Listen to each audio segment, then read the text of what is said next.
नमस्कार, चार का चक्रव्यूह में आपका स्वागत है। मैं हूं आपके साथ अंशिका। नेता हो या अपराधी, आतंकी हो या जिहादी, कौन किसके चक्रव्यूह में फंसा, इस शो में आपको विस्तार से बताएंगे। चक्रव्यूह में आज सबसे पहली बात शिंदे के चक्रकाल में फंसे उद्धव ठाकरे की, जो लगातार बागी विधायकों की बगावत के बाद अपनी कुर्सी और सत्ता बचाने की जुगत में लगे हैं। फिर बात करेंगे ईडी के चक्रव्यूह में फंसे राहुल गांधी की, जो ईडी से पूछताछ के बाद अब विदेश जाने की तैयारी कर रहे हैं। चक्रव्यूह की तीसरी खबर में बात करेंगे अमित शाह के चक्रकाल में फंसी कांग्रेसी मीडिया की, जिसे पीएम मोदी को सुप्रीम कोर्ट से क्लीन चिट मिलने के बाद शाह ने जमकर लताड़ा है। चौथी और आखिरी खबर में बात करेंगे ईडी के चक्रकाल में फंसी ममता बनर्जी की, जिनसे कोयला घोटाला मामले में अभिषेक बनर्जी के बाद अब पूछताछ हो सकती है। चलिए शुरुआत करते हैं चक्रव्यूह की, और सबसे पहले बात महाराष्ट्र में गहराए राजनीतिक संकट की, जिसमें शिंदे गुट और उद्धव ठाकरे में जंग छिड़ी हुई है। उद्धव के नेता लगातार फ्लोर टेस्ट जीतने का दावा कर रहे हैं, तो एकनाथ शिंदे भी शिवसेना का पूरा समर्थन उनके पाले में होने की बातें कर रहे हैं। लेकिन इन सब के बीच अब उद्धव ठाकरे की बौखलाहट सबके सामने आ गई है। एकनाथ शिंदे के साथ गए सभी विधायकों ने मिलकर अपना एक नया दल बना लिया है, जिसका नाम शिवसेना बाला साहेब रखा गया है। बागी विधायकों के इस झटके से उद्धव को मिर्ची लग गई है, जिसके बाद उन्होंने अपनी राष्ट्रीय कार्यकारिणी की बैठक बुला ली और इस बैठक में उन्होंने 6 प्रस्ताव पारित कर दिए। ये साफ किया गया कि शिवसेना के सभी फैसले उद्धव ठाकरे करेंगे। इसके साथ ही ये भी कहा गया कि शिवसेना केवल एक ही होगी, जिसका नेतृत्व उद्धव ठाकरे करेंगे। इसके अलावा उद्धव ठाकरे ने एकनाथ शिंदे को बाला साहेब ठाकरे का नाम इस्तेमाल ना करने की चेतावनी दे डाली और चुनाव में खुद के दम पर वोट हासिल करने तक की बात कही। कल तक जो उद्धव ठाकरे बागी गुट के सामने नर्म होकर उन्हें वापस बुलाने की मिन्नतें कर रहे थे, आज वही उद्धव बागी विधायकों को धमकी दे रहे हैं, उनका अपमान करने पर आ गए हैं, जिससे उद्धव ठाकरे का कुर्सी को लेकर डर साफ दिखाई पड़ रहा है। महाराष्ट्र में जो सियासी बवाल मचा है, उसके बाद एकनाथ शिंदे ने ठाकरे को चारों खाने चित कर दिया है। विपक्ष तक अब उद्धव ठाकरे की खिल्ली उड़ाने लगा है। उद्धव ठाकरे ने जब खुद बीजेपी से कुर्सी के लिए गद्दारी की थी तो वो वाजिब था, उसमें कोई गलती नहीं थी, ना ही उद्धव ठाकरे गद्दार। लेकिन अब जब शिवसेना के विधायकों ने अपनी विचारधारा और बाला साहेब के सिद्धांतों को बचाने के लिए बगावत कर दी है, तो वो गद्दार हो गए हैं। राज ठाकरे ने भी उद्धव ठाकरे के हालातों पर नमक छिड़कते हुए पोस्टर लगाकर उनसे सवाल किया है कि ये सब होने के बाद अब उन्हें कैसा लग रहा है।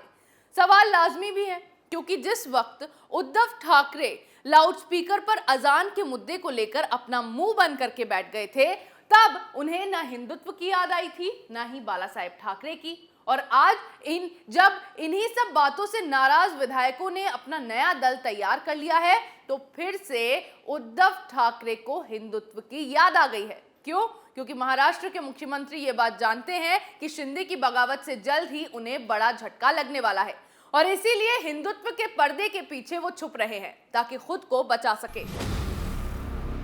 जहां महाराष्ट्र में सियासी संकट गहराता जा रहा है, वहीं कांग्रेस और एनसीपी ने इससे पूरी तरह से पल्ला झाड़ लिया है। शरद पवार कहते हैं कि ये प्रॉब्लम उनकी नहीं है, तो वहीं कांग्रेस इस बवाल के बीच अपने विधायकों को बचाने के लिए उसकी जुगत में लगी हुई है। लेकिन इन सब के बीच नेशनल हेराल्ड घोटाले में फंसे राहुल गांधी अब छटपटाए घूम रहे हैं। ईडी की 5 दिन की पूछताछ के बाद राहुल गांधी ने दफ्तर से बाहर आके तमाम झूठ बोले, कांग्रेस के कार्यकर्ताओं को गुमराह किया, और तो और इसी की आड़ में केंद्र सरकार को घेरने लगे। लेकिन अब जब इतना तमाशा हो गया है, तो राहुल गांधी के विदेश भागने की पूरी आशंका जताई जा रही है। आपको एक अहम बात यह भी बता दूं कि महाराष्ट्र में सरकार गिरने की नौबत आ गई है, लेकिन कांग्रेस अपनी फितरत बदलने के लिए तैयार नहीं है। जिस तरह से पार्टी को मुसीबत में छोड़कर राहुल गांधी हमेशा छुट्टी मनाने चले जाते हैं, वैसे ही कांग्रेस महासचिव प्रियंका गांधी भी इस बार पार्टी पर गहराए संकट के बीच हॉलिडे ट्रिप पर चली गई हैं। प्रियंका गांधी के मालदीव में होने की पुष्टि खुद कांग्रेस के कम्युनिकेशन हेड जयराम रमेश ने की है। मालदीव में प्रियंका की 20 साल की बेटी डाइविंग कोर्स कर रही है, जिसके लिए वो वहां पहुंची हैं। अब पार्टी को संकट में छोड़ कांग्रेस का शीर्ष परिवार अक्सर छुट्टी मनाने चला ही जाता है, कोई नई बात तो है नहीं।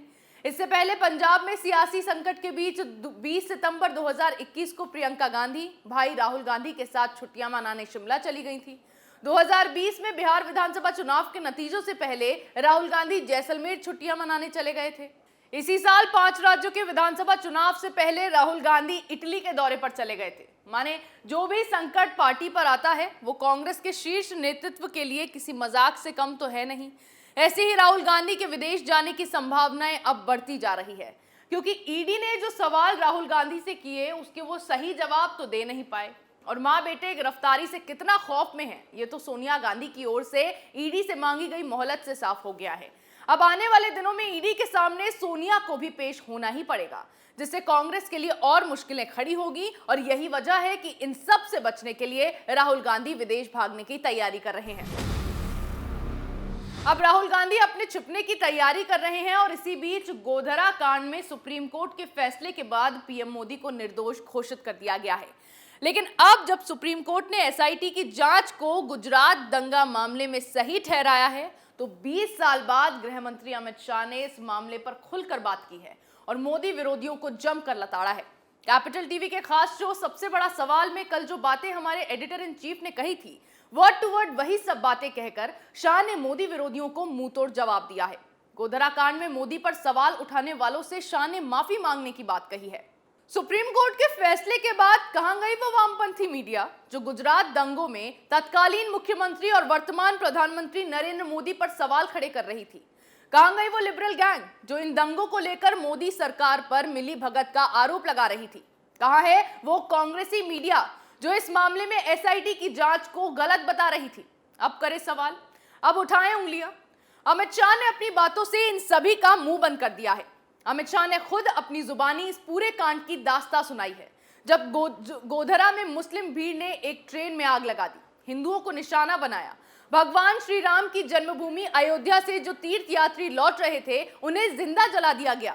1000-2000 की मुस्लिम भीड़ की इस जघन्य करतूत में 59 हिंदुओं की मौत हो गई, जिनमें 27 महिलाएं और 10 बच्चे शामिल थे।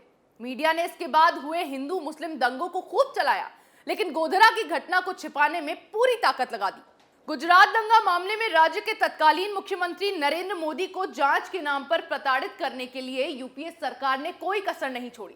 लेकिन मजाल थी कि यूपीए सरकार ने हिंदुओं पर हुए अत्याचार और राम सेवकों के साथ हुए खौफनाक मंजर पर एक शब्द भी निकाला हो।